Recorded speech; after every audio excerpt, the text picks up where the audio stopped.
Hello, hello, hello. It's Toria Howard, real estate educator, here to educate you back once again. Always happy to be here to educate you on how to buy real estate in the right way so that your keys won't become a liability. I am passionate about this because when I bought my 4 bedroom, 2.5 bathroom house in Memphis, Tennessee back in 2010, I didn't have a strategy. I did all of the things and just kind of looked up because my credit score was in order. I had a job. All of the things just fell in line, but it was after closing that I was not prepared for, which made me have to sell my home in a short sale 9 years later. So, in a short sale, if you don't know what that is, it's just basically everybody gets paid but you. And I had to learn a hard money lesson because not only did I sell too quickly, my home jumped in value so much, I could have walked away with almost a $200,000 bag. But this is the reason why I'm here to tell you how not to learn that same hard money lesson. So today we're talking about why most buyers feel broke after closing and how to avoid it. Most of it is the DTE. No, I'm just most of it, though, is because you don't have a financial strategy. DTE is our utilities company here in Detroit. So, I got beef with them right now. But anyway, that's a different story for a different day. So, most buyers don't struggle before closing, they struggle after. And that's because no one warns them about all of the things that they are going to have to contend with once they purchase their home. So, post closing shock, right? Your utilities jump, especially here in the wintertime in Detroit, or if you in these Midwest cities or northern cities, your utility bill, that gas bill is astronomical. My whole thing is this about the gas. Why is it that we're paying so much for a natural resource that God made? I'm just saying. Repairs may appear. Let me tell you a little story about that. I bought my home in March of 2010. My home burst a pipe. Well, it wasn't a pipe, it was a line on the back of the toilet 2 months later. And when I came home I was getting my hair done. When I came home and I opened my garage, it was raining inside my garage. When I got in my home, it was already almost a half above my ankle deep, and it was raining from every light fixture, from the living room to the kitchen to the dining room. It was everywhere. And upstairs, it was just a hot mess. So that was all like a $30,000 fix that had to happen, but I had insurance and it covered it. But when other things awry after that, my insurance company had a problem helping me pay for things. So then I had to go and scramble and pay for things on my own. So you need to make sure that you have that emergency maintenance fund at 1% that I've been stressing in all of my videos.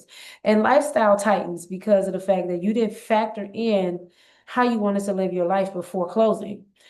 You thought that because you could afford a certain amount in an apartment, that you could afford the same amount in a house. In all actuality, you want to scale back a little bit because a rent sometimes is a little bit more, but you have a little bit more responsibility. Well, a lot more responsibility when it comes to purchasing a home, because you have to make sure you're doing the correct and proper things to keep your home up. So one of the things that I instruct my clients to do is do quarterly checks on different things depending on the year. So springtime, you're looking, at your uh, shrubbery and things that's growing around your home, making sure they're, especially at the bottom of the foundation, you need looking for things that are cracking, water is pooling. These types of things are indication there's maybe a foundation issue that you can easily get fixed, that is not going to be as costly if you let it proceed. Once you get to the summer, you want to make sure you have, if you're in like in Memphis, they have a lot of different things that could occur, well, termites is a problem here in Michigan as well, but it's really bad in Memphis. So you want to make sure that you are, keeping, things away from your brick that will cause termites to come in. You want to make sure your gutters are clean. You want to do a roof inspection. So after a long winter months, you really could do that in spring. After a long winter months, you should get your roof inspected, especially if you live in the northern or Midwest states where snow and ice tend to sit on your roof for longer periods of time without melting. And then when it does melt, it does. It has to have some type of barrier. Typically, if your roof was done right, it does. But you might be missing some shingles. You might have some shingles that are weak. So doing that in the springtime as well, so spring to summer, doing a roof inspection will help you know the health of your roof.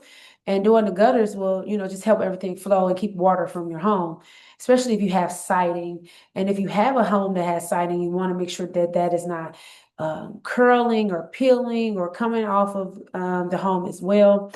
And then you want to make sure, like towards the fall, you want to make sure you're getting the leaves up out of, cleaning the gutters again. You want to make sure that, you checking for any type of water leakage or any type of damage.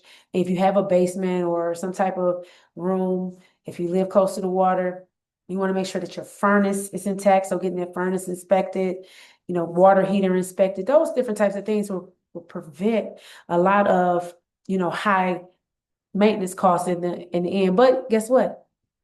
You'll have your emergency maintenance fund, so you won't have to do that. So when your lifestyle tightens, because you was prepared for those things. So if you're doing your inspections, you're saving, you'll have that. So congrats doesn't pay bills, unfortunately. Once you get to home, everybody's like, oh, congratulations.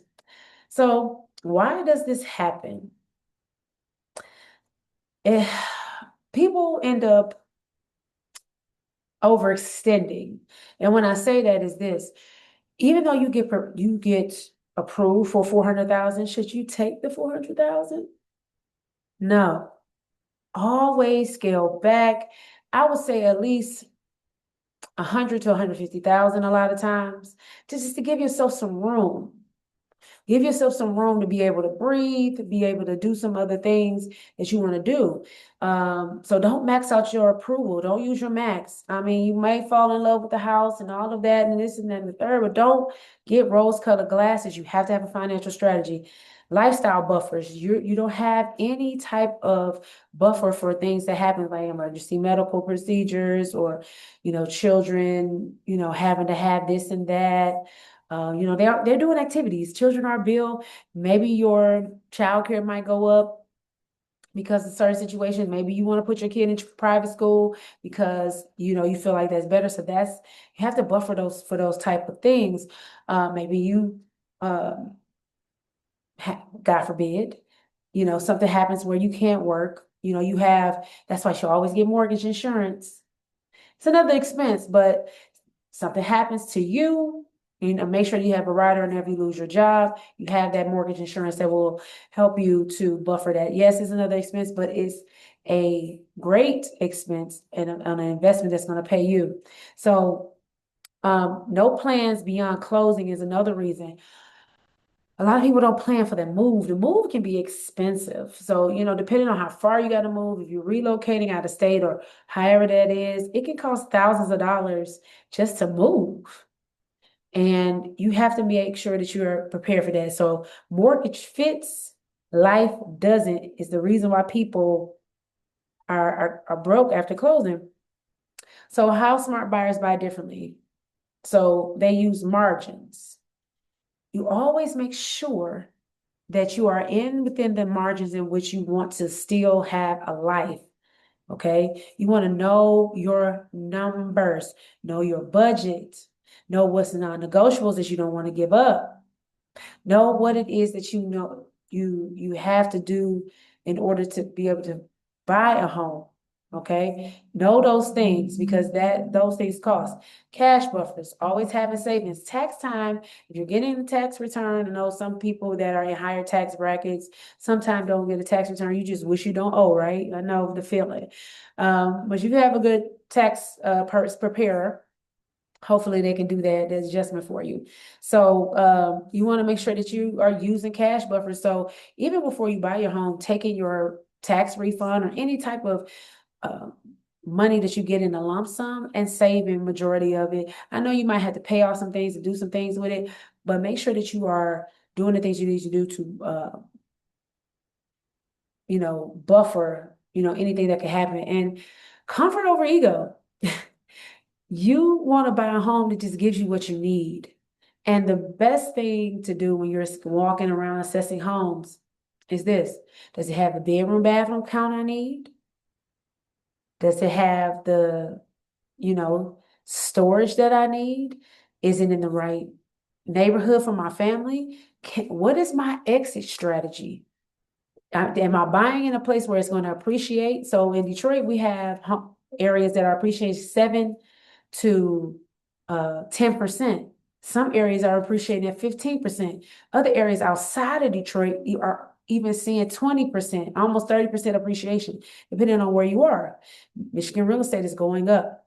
And a lot of places are doing the same thing. So you want to make sure that you're buying in an area where your appreciation is going up. Now, that's going to make your equity go up, but in the inverse, it's going to make your taxes go up. So it's like you got to choose. You got to just pick. You got to pick your heart, as Steve Harvey would say. So the point of the matter is, buying smart isn't about getting keys. It's about keeping peace. Right? So please like, subscribe, share this with anybody that needs this information. I would love to assist you all across the United States. And I know real estate agents all across this country, from west to east to north to south to Midwest, because I do network with different realtors, even if you're not in the Detroit and surrounding areas. And if you are in the Detroit and surrounding areas, let me assist you. Let's work together to accomplish your real estate goals. So comment, plan, and book your Pathway to Keys session today. It's complimentary, okay? Complimentary Pathway to Keys, so that you can get your keys and get your roadmap to where you need to be. Everybody have an amazing day, and thank you for tuning in.